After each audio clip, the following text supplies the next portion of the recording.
Le Real l'emporte ce soir face à Leipzig, victoire 0-1 sur la terre allemande, les gars. Victoire du Real Madrid. Voilà, moi je ne suis pas surpris de la victoire du Real Madrid, je l'avais annoncé, je l'avais dit, je ne voyais pas...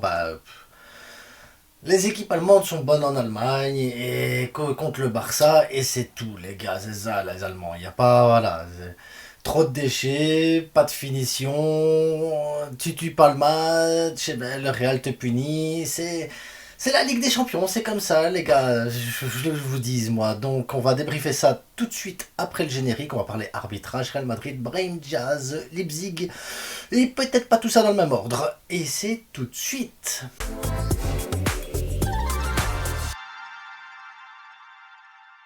Et on commence tout de suite par l'arbitrage, vu que c'est la première chose qui est arrivée sur ce match. La toute première chose, c'est l'arbitrage. Donc, but annulé pour hors-jeu. Avait-il hors-jeu? Avait-il pas hors-jeu? Le Real Madrid a-t-il payé la VAR? Est-ce que Florentino Pérez est apparu sur l'écran de la VAR en disant non? Eh ben, moi je l'ai cru à un moment donné parce que je me suis dit, mais qu'est-ce qui siffle? Faute, pas faute, hors-jeu de qui? Quoi? Qu'est-ce? Comment? Et tout ça.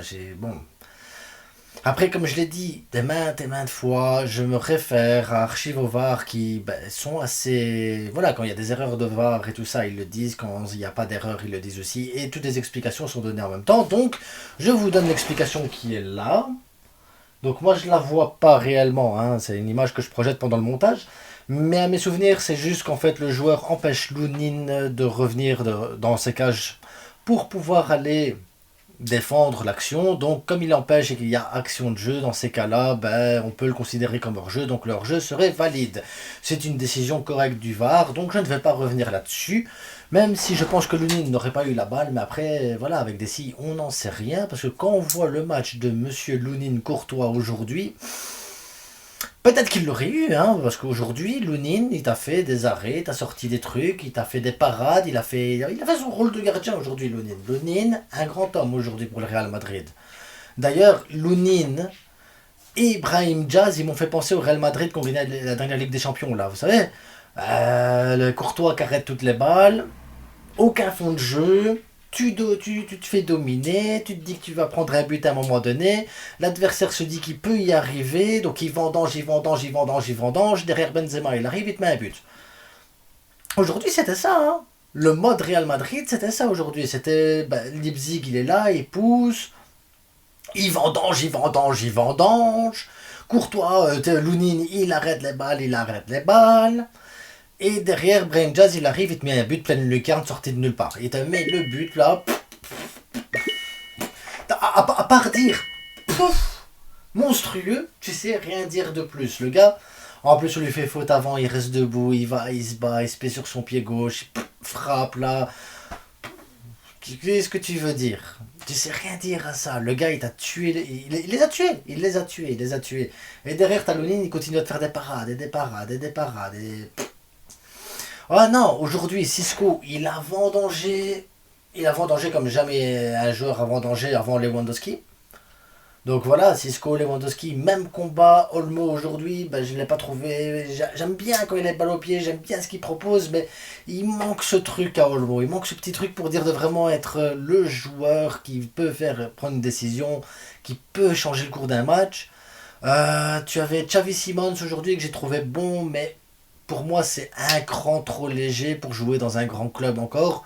Il faut encore qu'il s'aguerrisse, mais je pense qu'il doit changer de championnat parce que le championnat allemand, je pense qu'il y a un plafond. Ou tu vas au Bayern et là tu dois avoir l'excellence tout le temps, ou tu restes là où tu es, comme Olmo il fait avec Leipzig, ou tu vas à Dortmund, ou tu vas au Bayern Leverkusen en ce moment, et tu fais une saison ou deux correcte, après tu cherches les trois quatre premières places, et voilà, tu te stagnes d'un certain niveau. Ou tu cherches à changer de championnat et à essayer de grandir et de te développer et de devenir vraiment un grand. Voilà, Lewandowski a essayé de quitter la Bundesliga pour devenir un grand et c'est compliqué. C'est compliqué. Il faut sortir de ce championnat-là pour évoluer. Moi, Xavi Simons, si je peux le conseiller, c'est de changer de championnat. Voilà, il a fait euh, championnat des Pays-Bas, il est monté à un niveau Bundesliga. Maintenant, il faut qu'il monte de niveau à l'Arsenal. Ils aiment bien des joueurs comme ça ainsi, voilà, à la haut de garde et tout. Et après, chercher un club encore plus haut pour lui évoluer parce que Xavi Simons, s'il reste là où il est, n'évoluera pas plus. Ça, c'est sûr et certain. J'oublie personne. Si, Openda qui m'a déçu aussi. Je m'attendais à énormément d'Openda parce que je me suis dit, lui, voilà, je compte beaucoup sur lui. Entre Openda à droite, Jérémy Doku à gauche, Lukaku dans l'axe, la Belgique à l'Euro avec du Trossard derrière. Vous voyez, la Belgique a quand même un bon noyau et un bel effectif. Et je me dis, Openda, aujourd'hui, c'est le moment de voir réellement contre une équipe de Liga, contre une équipe qui sait jouer bloc bas, contre une équipe qui est pragmatique et que c'est compliqué de jouer le Real Madrid. Il faut dire ce qui est, c'est compliqué de jouer le Real Madrid. Je voulais voir Openda comment il allait exploser sur ce match-là, et ben il m'a déçu, fortement déçu, très très déçu. Donc j'espère voir un grand Openda au Bernabeu et me dire que voilà, c'est un match sans, ça arrive, c'est pas grave.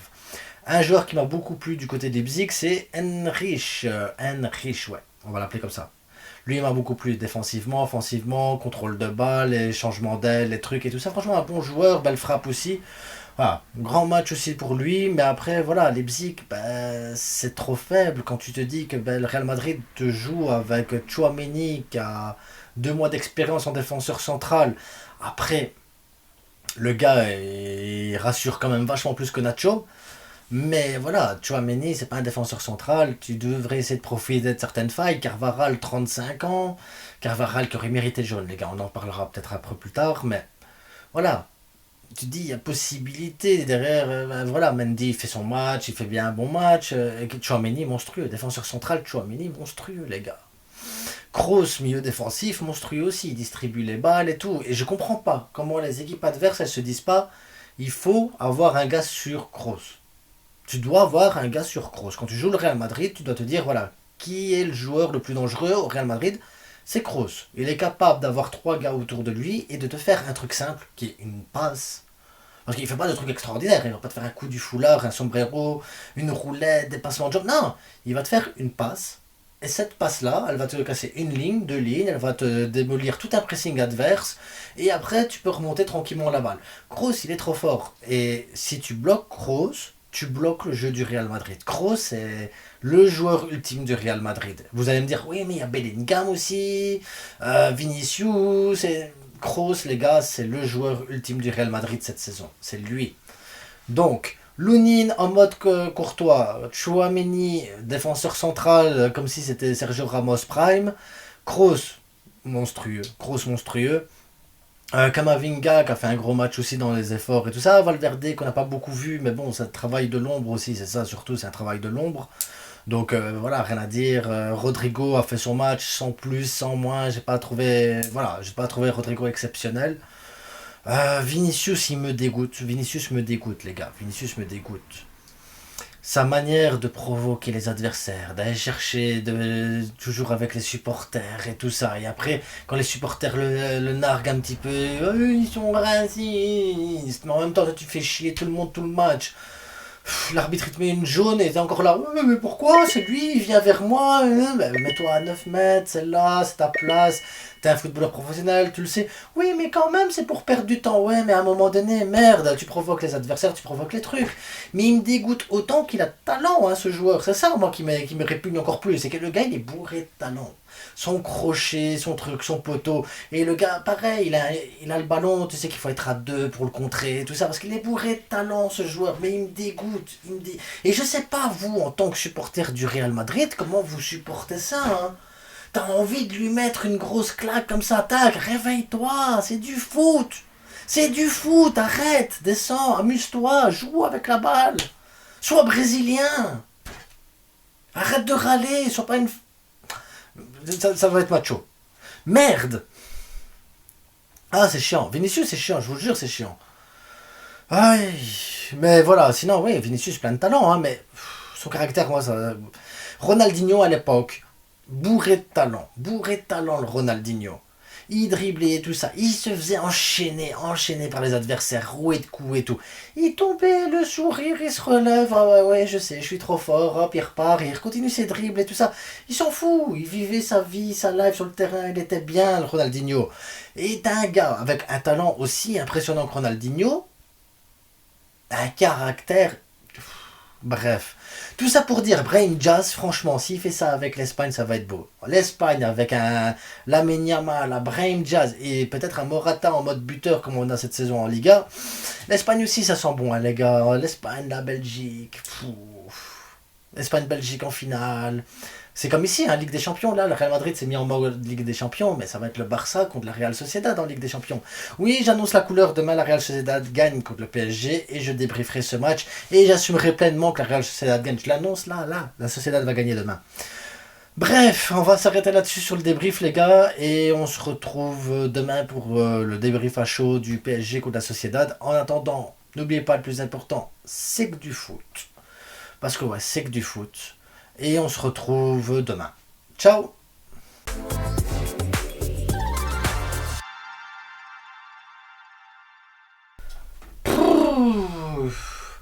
Oh non, sérieux, Leipzig, hein, les gars, même s'ils ont dominé le match, qu'ils ont eu des actions et tout, jamais je les ai vus revenir face au Real Madrid.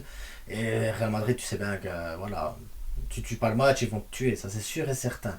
Par contre, moi, il y a un truc qui... On va parler un peu d'arbitrage vite fait, les gars. Donc, pour ceux qui veulent rester, ben, restez un petit peu.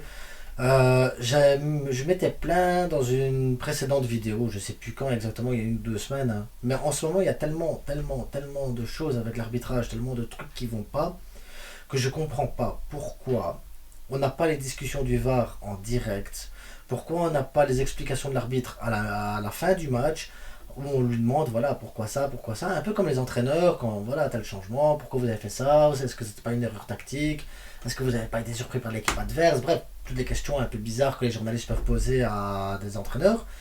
Et il faut absolument que maintenant les arbitres sont des acteurs majeurs et importants des matchs de foot. C'est eux qui dictent le ton, c'est eux qui font les affaires. Ici, Carvaral méritait une jaune, les gars, on siffle même pas la faute. Carvaral réclame une jaune sur le joueur de Leipzig, le joueur de Leipzig, il a une jaune. La VAR ne peut pas intervenir pour ça, l'arbitre n'avait rien vu, et il va te mettre une jaune sur les paroles de Carvaral, où la VAR lui a dit ouais, on l'a vraiment poussé. Mais alors la VAR, pourquoi elle intervient là-dessus? Voilà, il y a des trucs comme ça ainsi où tu dis. Après, je dis pas, hein, le Real Madrid ici, bah, ils ont gagné le match et j'ai rien à dire sur la victoire, hein, j'ai pas de problème. Moi, j'ai un problème avec l'arbitrage en général actuellement et ça pourrit tout. Ça pourrit tout. Parce que quand tu as fini ton match, je viens pour faire un débrief, moi ici, je viens pour faire le débrief, tu as envie de parler d'arbitrage. Hein.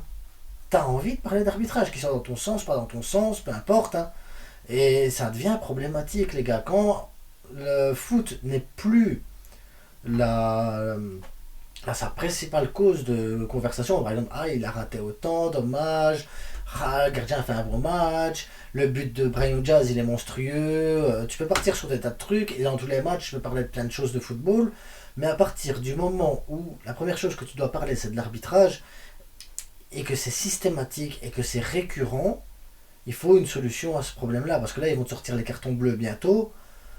Sur base de quoi ils vont sortir les cartons bleus? Parce que si les arbitres n'ont jamais rien à justifier de ce qu'ils font, je suis inquiet, les gars. Je suis quand même inquiet pour l'arbitrage. Je suis inquiet parce que depuis l'instauration de la VAR, je trouve que c'est devenu pire qu'avant. Alors que c'est censé aider. Bref, n'oubliez pas le plus important, c'est que du foot. Abonnez-vous, likez, partagez. Dites-moi ce que vous avez pensé du match. Et à demain. Ciao.